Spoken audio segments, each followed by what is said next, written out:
स्वागत है आपका खबरों की खबर में और मैं हूं आपके साथ वक्ता। एक ऐसा दौर जब कांग्रेस के नेताओं की पार्टी छोड़ने, बीएसपी का बंटाधार होने और आरजेडी में झगड़े की खबरें स्वाभाविक लगने लगी हैं, जिसमें एक तरह से देखा जाए तो हम रच बस गए हैं। पर वहीं अगर बीजेपी की बात करें तो देश में विराट बहुमत के साथ विराजमान बीजेपी में भी पुरजोर कलह है, लेकिन इसके बारे में बात नहीं कर रहा कोई। आज मैं आपको बताऊंगी कि किस तरह 11 राज्यों में भारतीय जनता पार्टी आपसी कलह में उलझी हुई है। बीते दिनों उत्तर प्रदेश में चल रहे नाटक ने पूरे देश में संदेश दिया कि बीजेपी के अंदर सब कुछ ठीक नहीं है। यहाँ तक कि सोशल मीडिया से लेकर मीडिया तक में ये बात चली कि बीजेपी इस वक्त एक बड़े अंतर कलह से जूझ रही है।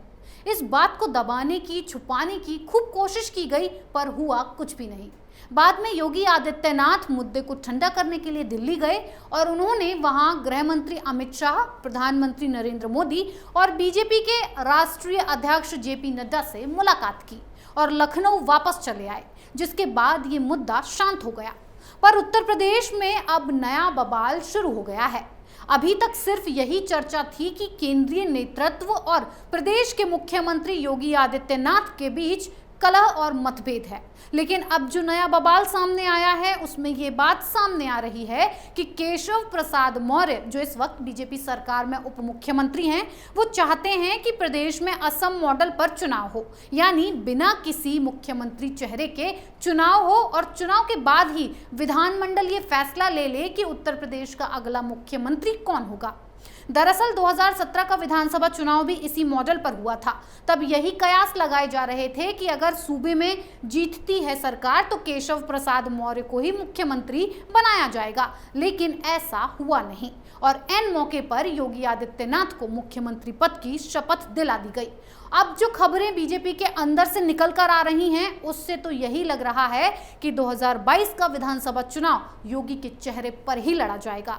लेकिन बीजेपी में अंतर कलह सिर्फ यूपी में ही नहीं सामने आया, बल्कि अन्य कई राज्यों में बीजेपी इस वक्त अंतर कलह से जूझ रही है।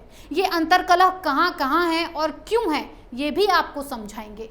यूपी, एमपी से गोवा, गुजरात तक 11 राज्यों में बीजेपी के अंदर कलह जारी है। बात अगर राजस्थान बीजेपी की करें तो वहां भी जंग अब जुबानी हो गई है। आपको राजस्थान में हुआ पोस्टर वार मुझे लगता है कि याद होगा। सतीश पुनिया और वसुंधरा राजे खेमे के बीच खींचतान खूब हुई। नेताओं ने अपने बयानों में यहां तक कहा कि राजस्थान में राजे ही बीजेपी है और बीजेपी ही राजे है, पर बीजेपी के पोस्टर से वसुंधरा राजे की तस्वीर हटा दी गई, जिसको लेकर राजे समर्थकों ने मोर्चा खोल दिया है। अब समर्थक कह रहे हैं कि राजस्थान में वसुंधरा का अभी तक कोई विकल्प नहीं है, यह राज्य वसुंधरा के बिना अधूरा है। वहीं राजस्थान बीजेपी अध्यक्ष सतीश पुनिया और राजस्थान में विपक्ष के नेता गुलाब चंद कटारिया का कहना है कि पार्टी का संविधान सर्वोपरि है, जिसके लिए हमारे सभी कार्यकर्ता दिन रात काम करते हैं। कोई भी व्यक्ति पार्टी में बड़ा नहीं है। तो साफ साफ ये संदेश दिया गया है कि वसुंधरा राजे बीजेपी के लिए अहम नहीं है। पश्चिम बंगाल की कलह तो हर किसी को जुबानी याद हो गई होगी। जैसे ही बीजेपी बंगाल में चुनाव हारी नहीं कि कई नेताओं ने बीजेपी का दामन छोड़ दिया। बीजेपी प्रदेश अध्यक्ष दिलीप घोष की इस बात को लेकर खूब रस्साकसी की गई कि उन्होंने टिकट वितरण और चुनाव प्रबंधन में टीएमसी दल बदलुओं को ज्यादा प्रमुखता दी। तो सबसे बड़ा नाम जो बीजेपी के दिग्गज नेताओं में शुमार था मुकुल रॉय का। मुकुल रॉय जो टीएमसी छोड़कर बीजेपी में गए थे, उन्होंने भी हाल ही में अपने बेटे शुभ्रांशु के साथ घर वापसी कर ली और ये तक कह डाला कि जिस तरह की स्थिति बीजेपी की है, कोई बीजेपी में रहना नहीं चाहेगा। यही नहीं, पश्चिम बंगाल में बीजेपी के अंदर जारी घमासान की एक तस्वीर ये भी है कि वहां बीजेपी के बंगाल प्रभारी कैलाश विजयवर्गीय का विरोध शुरू हो गया है। कुछ दिन पहले कोलकाता में बीजेपी मुख्यालय के सामने go back TMC sitting master के पोस्टर लगाए गए थे। ये पोस्टर किसने लगाए थे ये सामने नहीं आ पाया है, लेकिन विरोध तो स्पष्ट दिख रहा है कि बीजेपी की नैया डूबने के कगार पर है।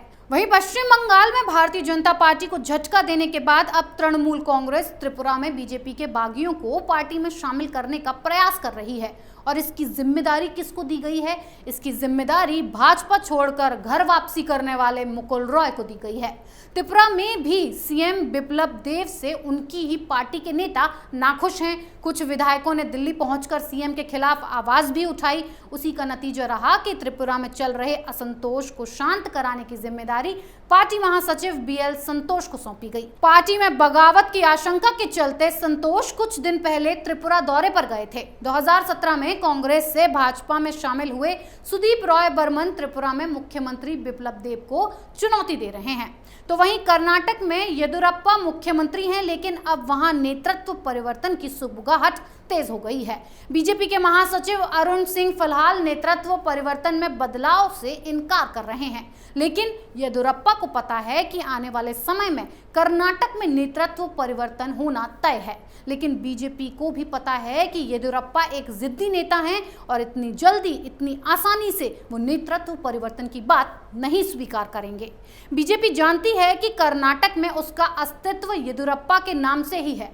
अगर येदियुरप्पा पार्टी से नाराज हो जाते हैं तो कर्नाटक में बीजेपी को अपना अस्तित्व बचाने के लिए संघर्ष करना पड़ेगा। तो कर्नाटक बीजेपी में भी सब कुछ ठीक नहीं चल रहा है।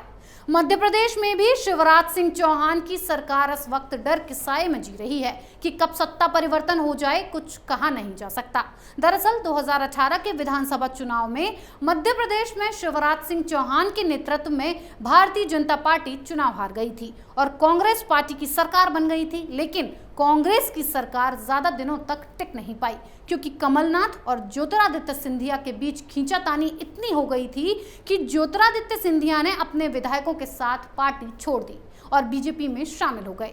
ज्योतिरादित्य सिंधिया के कांग्रेस छोड़ते ही मध्य प्रदेश में सरकार गिर गई और बीजेपी की सरकार बन गई। इसके बाद शिवराज सिंह चौहान को फिर से मुख्यमंत्री बनाया गया। लेकिन अंदर ही अंदर अब ये मांग उठने लगी है कि मध्य प्रदेश में सत्ता परिवर्तन किया जाना चाहिए। अब दिल्ली से लेकर भोपाल तक मध्य प्रदेश की राजनीति के दिग्गजों का उठना बैठना और मिलना मिलाना जारी हो गया है। बैठक करने वाले इन सारे नेताओं को शिवराज विरोधी गुट माना जाता है। इन सब घटनाओं को देखें तो ये कहा जा सकता है कि एमपी में सब कुछ ठीक नहीं चल रहा है। उत्तराखंड में अंतर्कलह के बाद ही भारतीय जनता पार्टी में मुख्यमंत्री को बदला गया था। हाल ही में उत्तराखंड में मुख्यमंत्री तीरथ सिंह रावत और पूर्व सीएम त्रिवेंद्र सिंह रावत के बीच एक दिलचस्प राजनीतिक लड़ाई देखने को मिली। हरिद्वार के कुंभ मेले के दौरान एक घोटाला सामने निकल कर आया, जिसमें कोरोना के फर्जी परीक्षण किए गए थे। जब इस घोटाले पर मौजूदा मुख्यमंत्री तीरथ सिंह रावत से सवाल जवाब किया गया तो उन्होंने अपना बचाव करते हुए कहा, ये सारा मामला उनके मुख्यमंत्री बनने से पहले का है। यानी सीधा सीधा उनका आरोप था कि ये सब कुछ त्रिवेंद्र सिंह रावत की सरकार में हुआ था। तीरथ सिंह रावत यहीं नहीं रुके, उन्होंने इसकी जांच के आदेश भी दे डाले। स्थानीय नेता और बीजेपी के कार्यकर्ता त्रिवेंद्र सिंह रावत से नाराज चल रहे थे। बस फिर क्या था, देखते ही देखते सत्ता परिवर्तन हो गया और आपसी कलह बढ़ गई।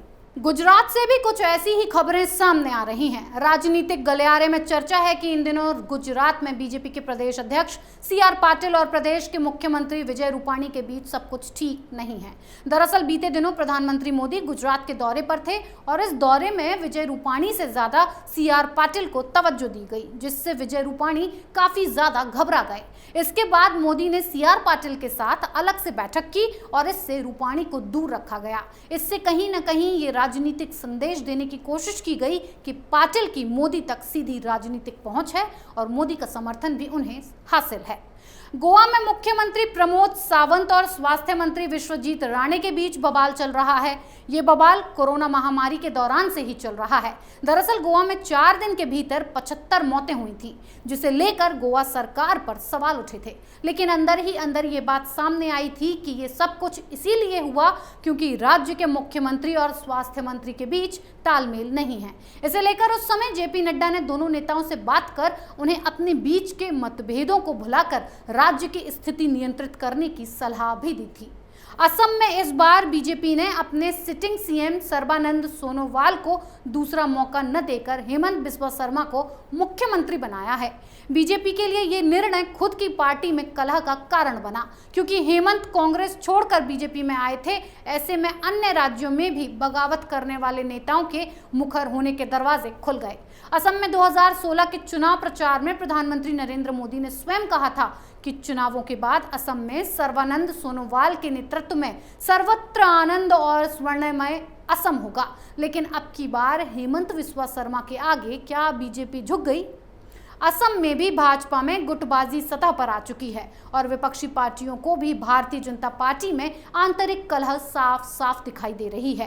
पार्टी में सब कुछ ठीक नहीं चल रहा है। भारतीय जनता पार्टी में वन मैन शो के आधार पर काम हो रहा है।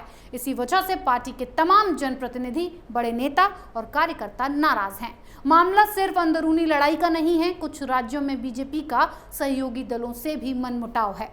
बात बिहार की कर लेते हैं। बिहार में भी जदयू और बीजेपी के बीच विरोध दिखने लगा है। हाल ही में बीजेपी एमएलसी टुन्ना पांडे ने नीतीश कुमार के खिलाफ मोर्चा खोल दिया है। टुन्ना पांडे का मानना है कि नीतीश परिस्थितियों के सीएम हैं, लेकिन मामला सिर्फ टुन्ना का नहीं है। चुनाव के वक्त जब एलजेपी ने जेडीयू का विरोध किया तो यही विश्लेषण हुआ कि हनुमान चिराग को बीजेपी के प्रभुओं का आशीर्वाद है। नीतीश की सीटें बहुत घट गईं तो यही कहा गया कि बीजेपी ने उन्हें छोटा आई बना दिया है। पंजाब की राजनीति में 22 सालों तक बीजेपी के साथ रहने वाले शिरोमणि अकाली दल ने पिछले साल एनडीए से अलग होने का फैसला किया था। गठबंधन से अलग होने के पहले अकाली दल की ओर से मंत्री हरसिमरत कौर ने मोदी सरकार की कैबिनेट से इस्तीफा दे दिया था। बीजेपी का साथ छोड़ने की मुख्य वजह कृषि कानून थे, तो यहाँ भी आंतरिक कलह बढ़ गई है। खैर, केंद्रीय स्तर पर छोड़ दिया जाए तो बीजेपी इस वक्त क्षेत्रीय स्तर पर कई जगह अंतर कलह से जूझ रही है। चाहे उत्तराखंड हो, राजस्थान हो, मध्य प्रदेश हो, गोवा हो, कर्नाटक हो या फिर उत्तर प्रदेश। आने वाले 2 साल में लोकसभा के चुनाव हैं। अगर क्षेत्रीय स्तर पर बीजेपी इन समस्याओं से पार नहीं पाती है, उसके लिए 2024 का लोकसभा चुनाव लड़ना और जीतना बेहद मुश्किल हो जाएगा। वैसे नोट करने वाली बात यह है कि बीजेपी संघ से जुड़ी हुई पार्टी है, अनुशासित पार्टी है, इसीलिए दूसरी पार्टियों के मुकाबले आंतरिक कलहों को निपटाने का मैकेनिज्म काफी बेहतर है। बने रहिए कैपिटल टीवी के साथ। नमस्कार। अगर आपको हमारा वीडियो पसंद आया हो तो इसे लाइक करें, हमारे चैनल को सब्सक्राइब करें और हाँ, बेल आइकन दबाना ना भूलें ताकि आप तक हमारे वीडियो की नोटिफिकेशन पहुंचती रहे। आप अपना सुझाव हमें कमेंट बॉक्स में दे सकते हैं। हमारे साथ जुड़ने के लिए शुक्रिया।